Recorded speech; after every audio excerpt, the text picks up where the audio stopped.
ఇది చూడండి చుక్కకూర టమాటా కర్రీ. ఈ చుక్కకూర టమాటా కర్రీ ఎంత అద్భుతంగా ఉందో తెలుసా, గుమగుమలాడిపోతుందండి. ఈ కర్రీ ఎలా చేసుకోవాలో మనం ఇప్పుడు చూసేద్దామా? ఓకేనా, చాలా అద్భుతంగా ఉంటుంది. రైస్, రోటీ, సైడ్ డిష్గా కూడా బాగుంటుంది. ఇంత కర్రీ వేసుకుంటే ఇంత అన్నం తినచ్చు. ఇప్పుడు చూసేద్దామా ఎలా చేసుకోవాలో. నేను అన్నంలో టేస్ట్ చూసాను, చూడండి. Hi friends, welcome to Varalakshmi Podarillu. ఇది చూడండి చుక్కకూర టమాటా కర్రీ. ఈ చుక్కకూర టమాటా కర్రీ నేను వేడివేడి అన్నంతో తీసుకుంటున్నానండి. మీరు చపాతీ, రైస్, పూరి దేంతోనైనా తీసుకోవచ్చు. చెప్తుంటేనే నోట్లో నీళ్ళు ఊరుతున్నాయి, అంత కమ్మగా ఉంటుంది. ఈ కర్రీ ఎలా చేసుకోవాలో ఇప్పుడు వీడియోలో చూసేద్దామా. Friends, welcome to Varalakshmi Podarillu. ఈ రోజు చుక్కకూర టమాటా కూర చేసుకుందాం. ఇది చూడండి, ఫస్ట్ ముందుగా చుక్కకూరను ఫ్రెష్గా కడిగి సన్నగా కట్ చేసి పెట్టుకున్న చుక్కకూర, అలాగే టమాటాలు వేసి కూర చేసుకున్నాం. ఇది అన్నంలోకి, రైస్లోకి, చపాతీలోకి, పూరీలోకి చాలా బాగుంటుంది. సైడ్ డిష్గా కూడా పనిచేస్తుంది. ఉల్లిపాయలు, పచ్చిమిరపకాయలు, ఎల్లిపాయ ముద్ద, టమాటాలు చాలా సింపుల్గా చేసుకోవచ్చు అండి. చాలా కమ్మగా ఉంటుంది. ఏ విధంగా చేసుకోవాలో ఇప్పుడు వేడిలోకి వెళ్ళిపోదాం రండి. ముందుగా స్టవ్ మీద ప్యాన్ పెట్టి అందులో ఒక 2 టేబుల్ స్పూన్స్ ఆయిల్ వేసుకోవాలి. వేడెక్కిన తర్వాత మనం సన్నగా తరిగి పెట్టుకున్న ఉల్లిపాయలు, పచ్చిమిరపకాయలు వేసేసుకున్నాం.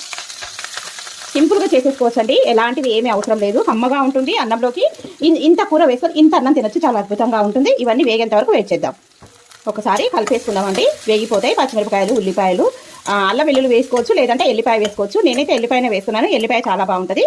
మూత పెట్టేసుకొని ఉడకనిద్దాం. కొద్దిగా ఉడికింది కదా, టమాటాలు వేసుకుందాం. టమాటాలు కూడా మెత్తబడనియాలి. ఇప్పుడు చూడండి, పసుపు వేసుకుందాం. పసుపు వేసుకున్నాక ఒకసారి కలిపేసుకొని టమాటాలు, ఉల్లిపాయలు, పచ్చిమిరపకాయలు తొందరగా మెత్తపడాలంటే ఉప్పు వేసుకుందాం. రుచికి తగినంత ఉప్పు ఇప్పుడే వేసేసుకోండి. ఇవన్నీ దగ్గర పడేంత వరకు మగ్గనిద్దాం.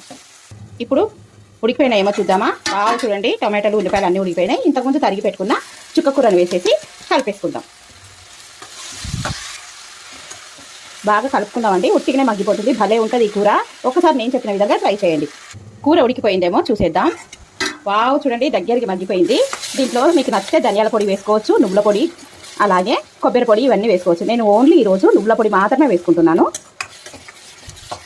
ఈ టైంలోనే ఉప్పు కారం చూసుకోండి. నాకు ఉప్పు సరిపోయింది, కారం కొద్దిగా తక్కువ అనిపిస్తుంది కనుక కొద్దిగా కారపొడి వేశాను. అలాగే నువ్వుల పొడి వేసుకోండి. ప్రతి కూరలో నువ్వుల పొడి ఎందుకు వేసానంటే అందరికీ ఈ కాలంలో మోకాల నొప్పులు కదా, అందుకోసానికి నాకు మోకాల సర్జరీ అయింది. డాక్టర్ గురువారెడ్డి గారు నువ్వుల పొడి ఎక్కువ తీసుకోమన్నారు. అందుకని ప్రతి కర్రీలో నువ్వుల పొడి వేస్తానండి. ఇవన్నీ వేసి బాగా కలుపుకోండి. కర్రీ రెడీ అయినట్టే. కొత్తిమీర చల్లి దించేసుకోవడమే.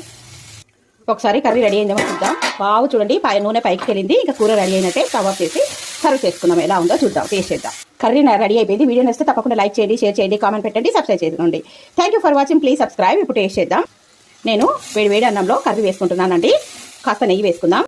చూడండి, కాస్త కర్రీ పైన నెయ్యి వేసుకొని అన్నంలోకి సర్వ్ చేసుకుందాం. వావ్, ఎంత బాగుందో.